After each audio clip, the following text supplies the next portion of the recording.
Imagine an ER waiting room with your favorite blanket and pillow, your cat's pixel and widget, and your mom's chicken soup. At Dignity Health, we know the only thing worse than being in pain is being stuck in an ER waiting room. So we offer In Quicker. You get an estimated ER arrival time online so you can start your wait at home. It's just another way of putting leading-edge medicine within easy reach. Learn more at strosehospitals.org/ER. Dignity Health, including St. Rose Dominicans, Rose de Lima, San Martin, and Siena campuses in Henderson and Las Vegas. Hello, human kindness. If you have a family relying on your income, you need life insurance. But finding the best quote shouldn't take a lifetime. That's where Policy Genius comes in. In minutes, Policy Genius could save you 50% or more simply by comparing quotes from America's top insurers. Once you apply, the Policy Genius team handles all the paperwork and red tape. To save on life insurance and get protection for you and your family, head to policygenius.com today. Hello, everyone, and welcome to the Jeffrey Epstein Show. I'm your host, Bobbycapucci, and this is a morning update. What's up, everybody, and greetings from Sin City. Today, we're going to dive into the financials once again, and we're going to look at an article from the International Consortium of Investigative Journalists, and this article is kind of dealing with the Paradise Papers once again, but really what it's looking at is how lawyers, accountants, and other professionals play a key role in enabling all of these financial crimes. And this goes into our overall conversation, right?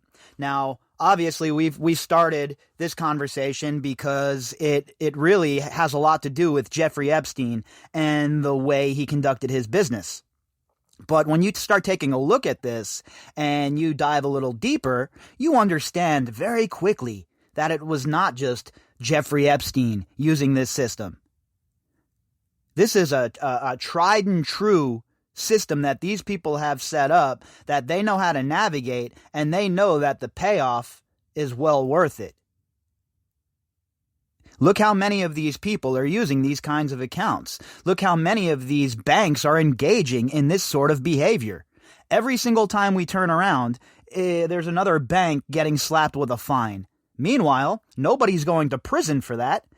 There's just fines. And then all of the money gets paid and it starts all over again. So there's no real prosecution of these people. And the lawyers, the accountants, and all of these people who play a role in enabling these financial crimes, they have to be held accountable for the parts that they play. It would be no different if they were cooking the books for some mafioso or cartel member. What is the difference, really? There is no difference, besides the fact that the people we're talking about, the so-called elites, they're the ones that are writing the check for the people who are making the laws. That's the difference. Let's jump into this article from International Consortium of Investigative Journalists, and let's see what the author, I should say, Will Fitzgibbon, has to say. Headline: Lawyers, accountants, and other professionals play key role in cross-border financial crime, OECD warns in new report. The Forum of Wealthy Nations urges countries to target and disrupt enablers of tax evasion, money laundering, and other illicit finance. Boy, that sounds familiar, doesn't it?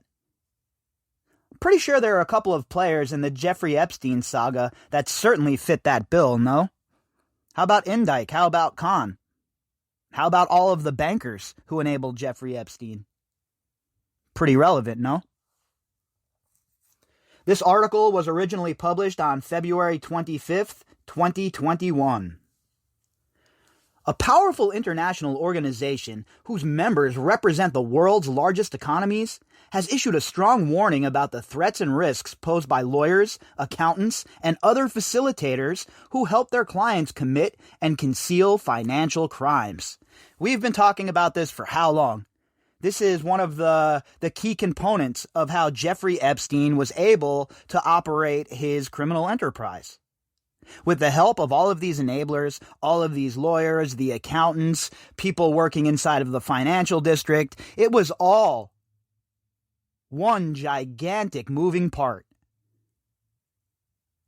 And people like Indike and Khan, the in-house lawyer and accountant, played such huge roles in what Epstein was doing, folks. All you have to do is take a look at the financials. All you have to do is take a look at where Indike and Khan's name are all over the paperwork. And you understand very quickly the sort of relationship that they had with Jeffrey Epstein. And it's very obvious that they were, at the very least, in the know about his financial crimes. These professional enablers, often associated with the secretive offshore finance industry, undermine not only the rule of law, but their own profession, says the Paris-based Organization for Economic Cooperation and Development in a new report. So we have all of these different watchdog agencies and groups coming out and talking about how much of an issue all of this is. And governments they've ignored it for so long. They have ignored the fact that these so-called elites are manipulating the system with the help of bankers and financiers and lawyers and accountants. This is the dark side of it, right? The underbelly that nobody ever talks about. And to tell you the truth, we probably wouldn't be talking about it either if it wasn't for this lockdown and all of this time on my hands. But once that curtain is drawn back, I don't understand how you can go back to being blind and not understand the stakes and understand what's going on here. This is even bigger than just the Jeffrey Epstein case, right? We're talking about the most elite, richest people in the world, the most powerful people in the world, who literally control our lives via laws and all the other stuff, are engaging in some of the most disgusting acts. And what we have with the Paradise Papers, the Luanda leaks, FinCEN files, is an expose on all of it. While it stops short of concrete prescriptions, the report includes broad recommendations aimed at targeting professional enablers and disrupting their activities. Hallelujah! There needs to be some sort of mechanism in place to stop this sort of thing from occurring. And I think it all goes back to, and it all starts with, making sure that there's penalties on the books that slap these people when they get caught doing this, as opposed to just fining them, as opposed to just giving them a little slap on the wrist. Make sure these laws have teeth and that these people suffer the consequences. Because just like having children, if you let them get away with things, they are going to walk all over you. The Ending the Shell Game report, which cites reporting by the International Consortium of Investigative Journalists in its opening paragraph, marks the OECD's first detailed foray into the realm of criminal professional enablers. Well, I say, welcome to the party, because this is something that is very, very, very, very central to the Jeffrey Epstein case as a whole. And if it was not for these enablers and not for the people helping Jeffrey Epstein from the sidelines and right from inside of the mix itself, then Epstein would have never been able to do what he had done for so long. He would have been caught the first time. They would have been onto him. But he had so many different people helping him out, enabling him in different facets of this criminal enterprise, that it was just a spider's web of ties that bind.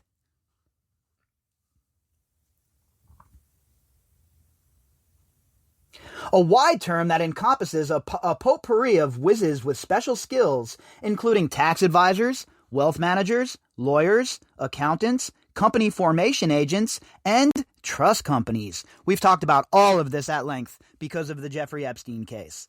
And that's why I introduced the FinCEN files originally to this case, because it is so important that we understand how these people function as far as in the world of money, as far as pumping lifeblood into the heart of their operation. If we don't understand how that occurs, and we don't understand how these people are moving money around in the shadows and out of the view of governments and regulation agencies, then we're never going to truly, truly understand how this man was able to do what he was able to do.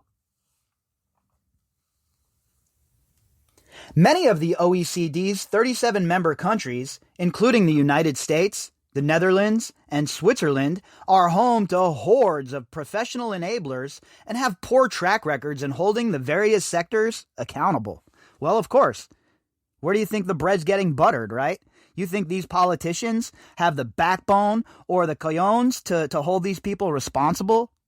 Where are they going to get their checks then? Who's going to donate to their campaigns? What, you think your $10 donation to your favorite politician really matters? You think that those people really care about you? Yeah, right. Unless you're showing up with the Gucci bag full of dough to dump it on their table, then forget about it. And at the end of the day, we all know that money makes everything move, and we know that it is certainly the lifeblood of politics. So if anybody thinks that these politicians are going to go after their bagmen without some serious prodding from the public, they're being very naive. Just take a look at how this is went down for all of these years. It doesn't matter who the president has been, what side of the aisle they're on. They're all owned by the same people, folks.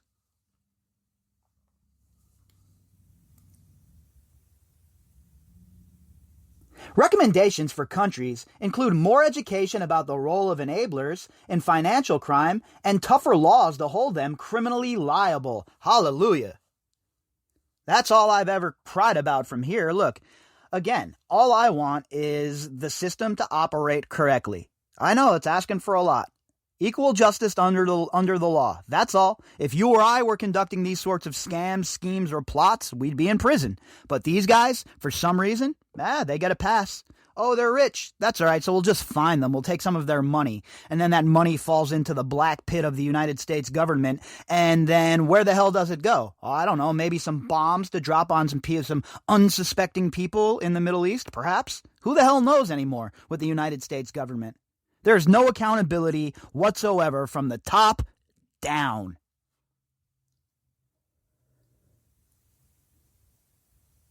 Where lawyers can too easily hide behind client-attorney privilege and refuse to share possible evidence of crime with law enforcement, for example, the OEC suggests that countries consider new legislation. I agree. And I think that the legislation has to be targeted specifically at these people who are enabling criminals. People like Indike, people like Khan. Imagine if there were some laws on the books that actually had teeth to slap these dudes with. Be a watershed moment the second one of these kinds of people ends up getting slapped in the ass and put in jail. Because up until this point, well, they have gotten a free pass, folks.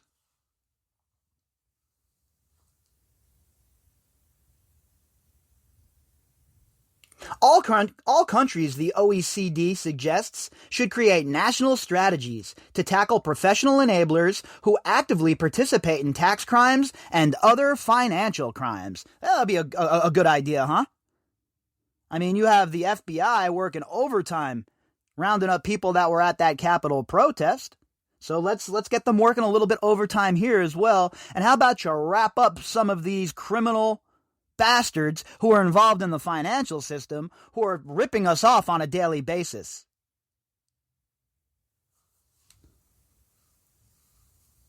The report takes pains to distinguish those complicit in moving and hiding illicit money from professionals who follow the law. Well, of course, there has to be that. We have to make make the difference known, right?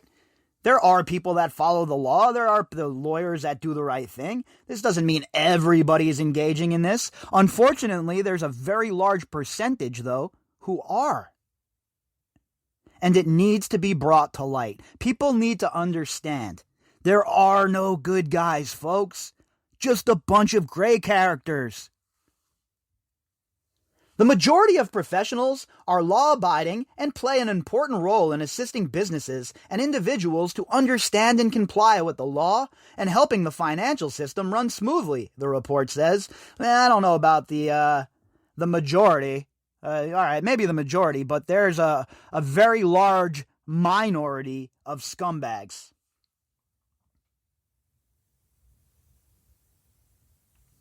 Such law-abiding professionals are to be differentiated from a small set of professionals who use their skills and knowledge of the law to actively promote, market, and facilitate the commission of crimes by their clients. Man, I think he's talking directly at Indike right now.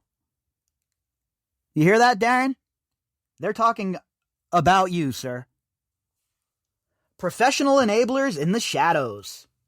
Poor and wealthy countries alike are under growing pressure to recoup billions of dollars in revenue lost to tax evasion and crack down on financial crime. About time. Because you see, folks, it's not us engaging in this financial crime, right? The regular people of the world, we're busy trying to feed our families and make sure our lights stay on. It's these scumbags, the 1% of the 1%, that are engaging in this shit on a regular basis, pretty much every transaction they make. Tax advisors, lawyers, and accountants are valuable partners for rogue actors who need sophisticated structures and clever advice to outsmart law enforcement. Again, Indike and Khan. That was their role within Jeffrey Epstein's operation. Do you see how it all becomes clear here, folks? Since we've done all of the groundwork and all of the legwork, and we've put all of the pieces of the puzzle out there, and we've started working from the corners, and now we're getting to the middle? See how it all starts to fall into place and why it's important to stay on this every single day the way we do? Dr. Katie Benson, a lecturer at Lancaster University Law School who has written extensively on the topic, said that interest in enablers has spiked over recent years. Increasingly, there is more of a focus on sanctioning people for doing this, Benson said. There is a concern that it doesn't happen enough. Dear Dr. Katie Benson, from your mouth to the maker's ears, it is about time that these enablers in the financial sector are put on display and put on blast. Because these people are literally screwing all of our lives up, folks. All of our lives. Extra couple points on the financial, you pay a few dollars more on the loan, nickel and diming you for everything.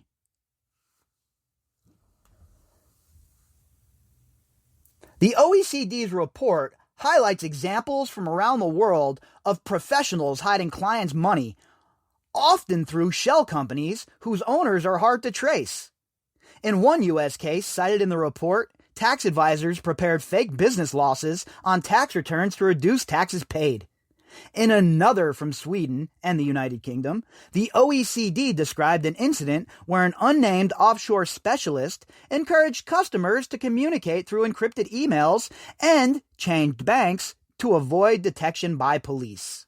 These are the kind of people that are inhabiting the financial sector, folks. These are the kind of people that Jeffrey Epstein clung to. They say Jeffrey Epstein collected people in mines. He also collected people in the financial sector that you wouldn't think about. Compliance officials, etc., etc. Anybody that he thought could help him move his money, anybody who he thought could help him with his illicit business, he tried to get his hooks in. Professional facilitators operate in environments where services, including setting up companies and hiring nominee directors as front people, can be bought on the cheap, the OECD says. These services attract criminals who employ enablers to design schemes that hide assets through low-cost offshore companies behind more legitimate seeming onshore businesses. Boy! Where have we seen that before? Seems like we've talked about this quite a bit with Jeffrey Epstein, no? All of the shell companies, all of the business being conducted in the U.S. Virgin Islands, etc., was all for the specific purpose of washing his money and hiding it. That way, nobody knew how much money he had, and he can continue on with his criminal operation. ICIJ's successive exposés of the offshore industry have contributed to the growing interest in enablers, the OECD said. For sure. 100%. The ICIJ's work here has been superb, folks. And outing these people is such a huge deal for mankind as a whole. And that's not even hyperbole. That's just straight up real talk, because this affects us all. And with the coming inflation that's going to smack us all in the teeth, boy, it's not going to be good if we let these people continue to do what they do. The Panama Papers and the Paradise Papers investigations, led by the ICIJ and Süddeutsche Zeitung, helped spark major initiatives among governments to track the suspected facilitation of offshore tax evasion, according to the OECD. And I want to give all of you a shout out there as well. All of you who have taken an interest in this, who have decided that the financial aspect of this merits more of a look, you folks are moving the needle as well. Just take a look at Sherrod Brown's legislation and look at the holy cow, the AML that was inserted in the new bill. What do you think? That just happened overnight because these government officials want to hamstring themselves? Hell no. It happened because people are waking up and people are not happy about what they're seeing. In 2018, more than 2 years after the Panama Papers investigation, U.S. prosecutors announced criminal charges against Dick Gaffey, a Massachusetts accountant whose services were exposed through reporting by journalists. Gaffey pleaded guilty to conspiring with U.S. taxpayers to help them evade taxes and launder money. He was sentenced to more than 3 years in prison. So there you go, a guy laundering money, 3 years in prison. What about Indike? What about Khan? When is their day coming? Last year, in fallout from ICIJ's 2017 Paradise Papers investigation, Singapore's financial watchdog fined the trust company, Asia City, almost $800,000 for serious breaches of anti-money laundering rules after the firm missed or ignored red flags, including the source of one client's funds. So I don't even want to hear missed. They ignored it because they were going to enrich themselves. And we see it over and over and over again with these institutions. In December, following ICIJ's 2020 Luanda Leaks investigation, Portuguese regulators recommended auditing companies face criminal charges for failing to report transactions that bore hallmarks of fraud and deals that helped Angola billionaire Isabel dos Santos grow rich. So, look, the worm certainly is turning, right? And people are starting to take notice of what's going on here. And if we don't understand the role that these lawyers and accountants and enablers play, then we're never, ever, ever going to be able to stop this. The OECD report notes that some countries have started to act. The United Kingdom allows charges to be brought against enablers suspected of involvement in criminal activity. In Mexico, facilitators of crime can be jailed for up to 16 years. India's Special Task Force to identify and eradicate shell companies also tracks the specialists who make it possible, according to the OECD. Now, that's a good idea. Pretty nice that these countries are making it have a little bit of teeth, right? 16 years in Mexico for being an enabler? Yeah, high five for that one, folks. Meanwhile, here in America, the party rages on for these scumbags.